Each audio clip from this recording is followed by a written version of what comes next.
రేపు ఎట్లున్నారు జనం అమ్మా నాయనను పట్టించుకునేందుకు కూడా తీరిక లేకుంటున్నారు.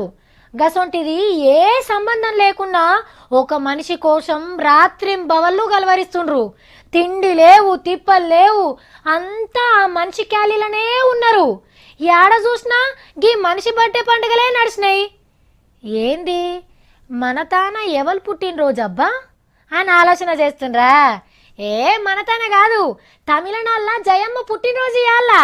ఇక మరి అమ్మ బర్త్డే అంటే చిన్నగా ఉంటుందా? మొత్తం ధూమ్ తడాకే. కాకుంటే వీళ్ళ అమ్మ దర్శనం కాలే, అదొక్కటే పెద్ద ఎల్తి లెక్క అనిపిస్తుందట వాళ్ళ అభిమానులకు.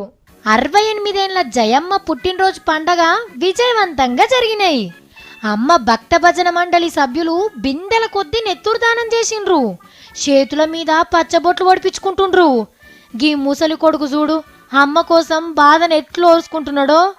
బిడ్డలు, కోడన్లు, అత్తలు, చిన్నమ్మలు, పెద్దమ్మలు అందరు కలిసి మంచమంత కేకును తెచ్చి కటింగ్ చేసిండ్రు. అమ్మ పాదసేవకుడు పన్నీరు సెల్వం ఆనందంతోని కన్నీరు పెట్టినంత పని చేసిండు. అంగి మీద అమ్మ బొమ్మలే, ఉంగరాల మీద అమ్మ బొమ్మలే. కొందరు నాయనను కూడా యాద్ చేసుకున్నారు అమ్మ పుట్టినరోజు పండగ నాడు. ఇక ఎమ్మెల్యే సారు నోట్లే పార్టీ కట్టెబెట్టుకొని మడుగులా అమ్మ కోసం ఈత కొట్టి రికార్డు కొట్టేసిండు. ఇగో గీ తీర్ల అమ్మ మీద భక్తిని చూపెట్టిండ్రు అభిమానులు.